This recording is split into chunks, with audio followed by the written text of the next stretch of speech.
अस्सलाम वालेकुम नाज़रीन, उम्मीद करते हैं आप सब खैरियत से होंगे। ट्रंप रिसेंटली एक स्टेटमेंट जारी करते हैं जिसमें वो कहते हैं कि हमने ईरान में रिजीम चेंज करवाने के लिए क्या कुछ सपोर्ट नहीं किया। We have provided guns to Kurdish people, we have provided the puppets. यानी हर लिहाज से जो है ट्रंप ने इस रिजीम चेंज करवाने में अपना भरपूर जो है हिस्सा डाला है, और वो भी मोसाद और CIA को इस्तेमाल करके। और ये सब कुछ किसके थ्रू हुआ है? Kurdish people. We have provided guns to the Kurdish people. यानी डोनाल्ड ट्रंप जो है वो खुल्लम खुला कह रहे हैं कि we have admitted this crime. ये है हकीकत वेस्ट की, चाहे वो डोनाल्ड ट्रंप हो या कोई और मिनिस्टर। हम मुसलमानों को जो है ये लोग जानवर समझते हैं। ट्रंप का ये स्टेटमेंट या ट्वीट जो है सिर्फ एक बयानिया नहीं है, ये एक रिफ्लेक्शन है उन सालों का जब दुनिया के पावरफुल लोग हमारे रीजन्स को जानवर समझते थे, जब स्ट्रेटजी और पॉलिटिक्स के लिए लोगों की ज़िंदगी और रिसोर्सेज के साथ खेला जाता था। और फिर आज वही डायनेमिक्स एक और स्टेज पे दिख रही हैं। ईरान का स्ट्रेटेजिक ऑयल हब जहां एनर्जी का पल्स चल रहा है, और स्ट्राइक्स ने मिसाइल साइट्स, बैरक्स और एयर डिफेंस को टारगेट किया। अच्छी बात यह है कि जितने भी ऑयल टर्मिनल्स थे वो अभी तक कोई डैमेज नहीं हुआ है, कोई स्टेटमेंट अभी तक इस तरह का नहीं आया। लेकिन heart of the Iran energy lifeline, उसका कंट्रोल अब शायद पहली बार पब्लिकली चैलेंज हुआ है। और ये चैलेंज सिर्फ रीजन का नहीं बल्कि ग्लोबल मार्केट्स और इकोनॉमीज को जो है इम्पैक्ट करता है। खर्क आइसलैंड में अटैक के बाद जो IRGC का स्टेटमेंट आया वो बहुत ही खतरनाक है। स्टेटमेंट क्या है?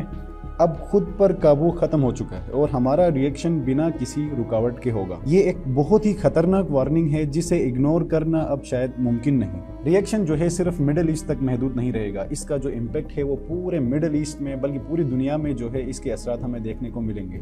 ऑयल प्राइसेस इंस्टेंटली 108 से $115 पर बैरल पे चली गई हैं। तो आप इससे अंदाज़ा लगा सकते हैं कि जो आने वाले दिनों में कितने मसाइल जो हैं वो हमें देखने को मिल सकते हैं। इस वक्त अगर देखें तो स्ट्रेट ऑफ हॉर्मुज़ का टेंशन, एनर्जी के रूट्स, इकोनॉमिक्स का फ्यूचर सब एक थ्रेड पे लटके हुए हैं। अगर इसको हम वाइडर कॉन्टेक्स्ट में देखें तो ये भी समझना ज़रूरी है कि इसराइल अगर इस जंग में हार जाता है तो समझ लें कि इसका जो हदफ है वो 1000 साल तक जो है वो पीछे जा सकता है।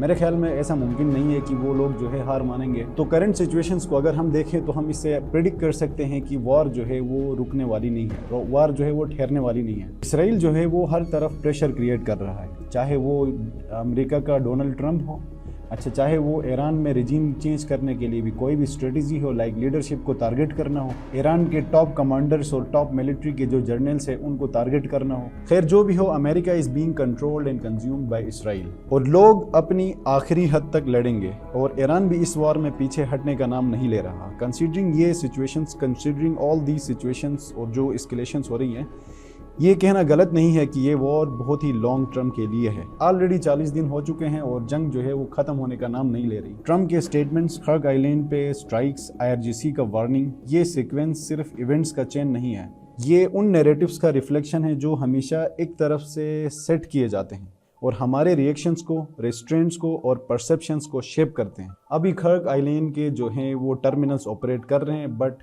Clock is ticking. सारे हालात को देखते हुए हमें लगता है कि जंग जो है बहुत ही तवील होगी, जिसके लिए हमें प्रिपेयर रहना होगा।